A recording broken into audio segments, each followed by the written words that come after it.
നമസ്കാരം, സല്ലൂസ് മുംബൈയിലേക്ക് എല്ലാവർക്കും സ്വാഗതം.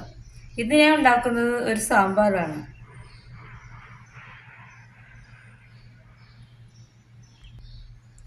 വേണ്ട സാധനങ്ങൾ എന്തൊക്കെയാണെന്ന് നോക്കാം. ഉരുളൻകിഴങ്ങ്, മത്തങ്ങ, ക്യാരറ്റ്, മുരിങ്ങയ്ക്ക, കോവയ്ക്ക, അമരപ്പയർ,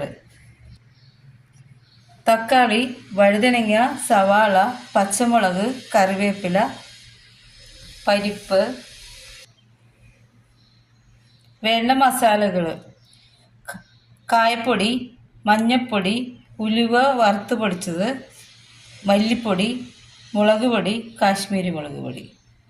എല്ലാ മസാലയും കൂടി ഇതിലോട്ടിട്ട് മൂപ്പിച്ചെടുക്കാം.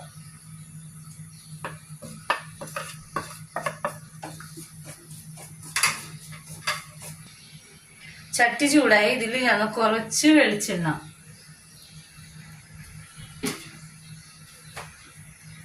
എന്നിട്ട് നമുക്ക് കഷ്ണങ്ങളെല്ലാം ഇടാം ഇതിൻ്റെ അകത്തോട്ട്. സവാള, പച്ചമുളക്, കുറച്ച് വെളുത്തുള്ളി ഇടണേ. അപ്പൊ ഗ്യാസ് എന്തെങ്കിലും പ്രോബ്ലം ഉണ്ടെങ്കിൽ അത് മാറിക്കോളൂ. വഴുതനങ്ങ, നേരത്തെ കാണിച്ച എല്ലാ പച്ചക്കറികളും ഇതിൻ്റെ അകത്ത് ഇട്ട് നേരത്തെ ഞാൻ മൂപ്പിച്ച് വെച്ച മസാല കുറച്ച് വെള്ളം ഒഴിച്ച് വെച്ചിട്ടുണ്ട്. പച്ചക്കറി ഒന്ന് വഴറ്റി കഴിയുമ്പോൾ നമുക്ക് ഇതിലോട്ട് നേരത്തെ ചെയ്ത മസാല ഇതിനകത്തോട്ട് ഇടാം. നമുക്ക് ചൂട് വെള്ളം ഒഴിക്കാം ഇതിനകത്തോട്ട് വേവാൻ ആവശ്യമുള്ള.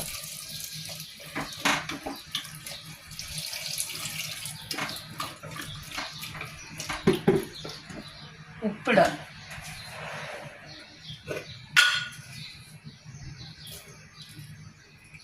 എന്നിട്ട് അടച്ചു വെച്ച് നമുക്ക് വേവിക്കാം.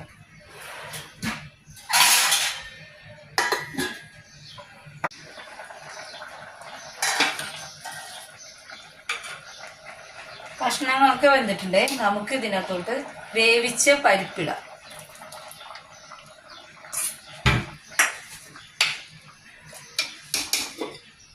വെള്ളം കുറച്ചും കൂടി ഒഴിക്കണേ.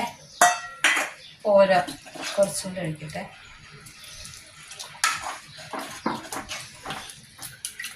മതി. നമുക്കിത് അടച്ചു വെച്ച് ഒന്നുകൂടി വേവിക്കാം.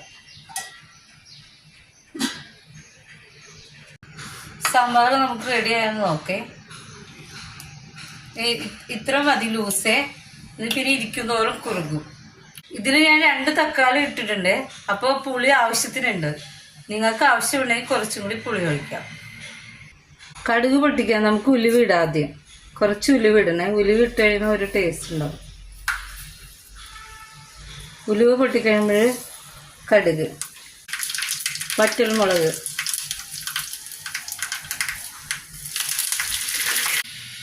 കറിയിലോട്ട് ഒഴിക്കാം.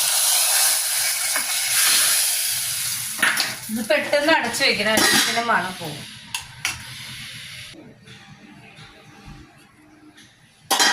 ഇതുപോലെ ഒന്ന് ഉണ്ടാക്കി നോക്കൂ. ഞാൻ സാമ്പാർ പൗഡർ ഉപയോഗിച്ചിട്ടില്ല. ലൈക്ക് ചെയ്യണേ, ഷെയർ ചെയ്യണേ, സബ്സ്ക്രൈബ് ചെയ്യണേ, കമൻറ്റ് ചെയ്യണേ. Thank you.